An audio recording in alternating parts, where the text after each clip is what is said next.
இந்த வீடியோவில் தமிழ் சினிமா நடிகை காயத்ரி சங்கர் அவர்களை பற்றி பார்ப்போம். வீடியோவில் எண்டிங்கில் இவங்களை பற்றியான இன்ட்ரெஸ்டிங்கான விஷயங்களை சொல்லியிருக்கோம். பெயர் காயத்ரி சங்கர்.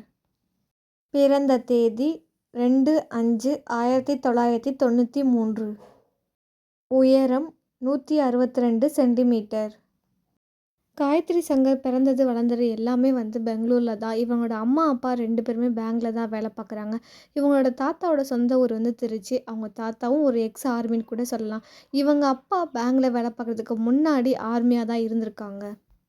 இவங்களுக்கு சின்ன வயசுலேருந்து ஒரு ஆசை கனவுன்னு கூட சொல்லலாம். ஃபிசியாலஜிஸ்ட்டாக ஆகணும்னு தான் இவங்களோட ஆசை. அதே மாதிரி இவங்க நினச்ச கனவுப்படியே இவங்க ஃபிசியாலஜிஸ்ட்டாக ஆகிட்டாங்க. இவங்க சூப்பராகவே தமிழ், இங்கிலீஷ், மலையாளம், கன்னடா, மராத்தி இது மாதிரி எல்லா லாங்குவேஜும் பேசுவாங்க. ஆனால் இவங்களுக்கு ரொம்ப விருப்பமான லாங்குவேஜ்னால் ஸ்பானிஷ் பேசணும் அப்படிங்கிறத அதையும் இவங்க கற்றுக்கிட்டாங்க.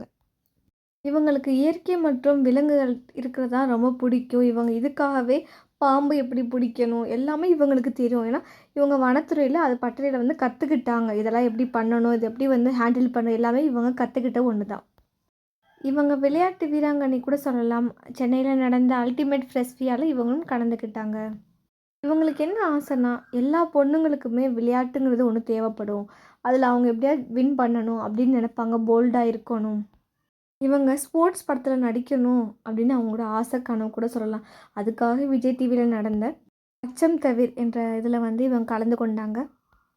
இவங்களுக்கு ஒரு மூவியை டைரக்ஷன் பண்ண அனுபவம் இல்லாட்டா கூட ஒரு ஷார்ட் ஃபிலிமை இவங்க டைரக்ஷன் பண்ணியிருக்காங்க.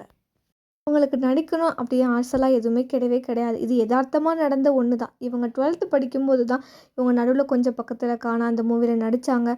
அதில் விஜய் சேதுபதி சார் தான் ஹீரோவாக இருப்பார். அதோட காமெடியாக இருக்கட்டும், 2 பேரோட காமெடியாக இருக்கட்டும், அவங்க ஃப்ரெண்ட்ஸ் எல்லாம் சேர்ந்து பண்ணுற கலாட்டாவாக இருக்கட்டும், எல்லாமே நம்ம எல்லாத்தையும் ரொம்ப சந்தோஷமாக ஆக்க வச்சதே இந்த மூவின்னு கூட சொல்லலாம். இவங்களும் விஜய் சேதுபதி சாரும் 7 படங்கள் ஒன்றா பண்ணியிருக்காங்க. அது மட்டும் இல்லாமல் இவங்க 2 பேருமே ஒரு க்ளோஸ் ஃப்ரெண்டுன்னு கூட சொல்லலாம். இவங்களுக்கு எல்லா படத்துலையுமே ஒரே கேரக்டராக இருக்கிறது பிடிக்காது. ஒரு கேரக்டர்லேயும் ஒரு விதமாக இருக்கணும் அப்படி தான் நினப்பாங்க. ஏன்னா அப்போ தான் எல்லாருடைய மக்கள் மனசை நம்ம பதிய முடியும்னு நினைக்கிற ஒரு கேரக்டர். இவங்க ஒரு நடிகையாக மட்டும்தான் நம்ம எல்லாருக்கும் தெரியும். ஆனால் இவங்க ஒரு அசிஸ்டன்ட் டைரக்டர் நம்மள பல பேருக்கு தெரியாது. லோகேஷ் சார், கனகராஜ் சார் தான் ஒரு நாள் இவங்க கிட்ட சொல்லியிருக்காங்க. என்னோட வேலை பார்க்குற இடத்துல எந்த ஒரு பொண்ணுமே அசிஸ்டன்ட் டைரக்டராக இருந்ததே கிடையாது. அதனால் நீங்கள் தான் என்னோடய அசிஸ்டன்ட் டைரக்டராக இருக்கணும் அப்படின்னு சொல்லியிருக்காங்க. அதனால் இவங்களும் ஓகே சார் நான் அசிஸ்டன்ட் டைரக்டராக இருக்கேன் அப்படின்னு சொல்லிட்டாங்க. அதுக்கப்புறம் இவங்க ஒரு ரிக்வெஸ்ட் கொடுத்துருக்காங்க. நான் விக்ரம் படத்தில் நடிக்கே ஆகணும் அப்படின்னு சொல்லியிருக்காங்க. இவங்க சொன்னது போலவே விக்ரம் படத்தில் இவங்களும் நடிச்சிருப்பாங்க. இவங்கள பற்றி இன்னும் இன்ட்ரெஸ்டிங்கான விஷயம் தெரிஞ்சுக்கணும் அப்படின்னா கீழே டிஸ்கிரிப்ஷனில் லிங்க் இருக்குது, கிளிக் பண்ணி பாருங்கள்.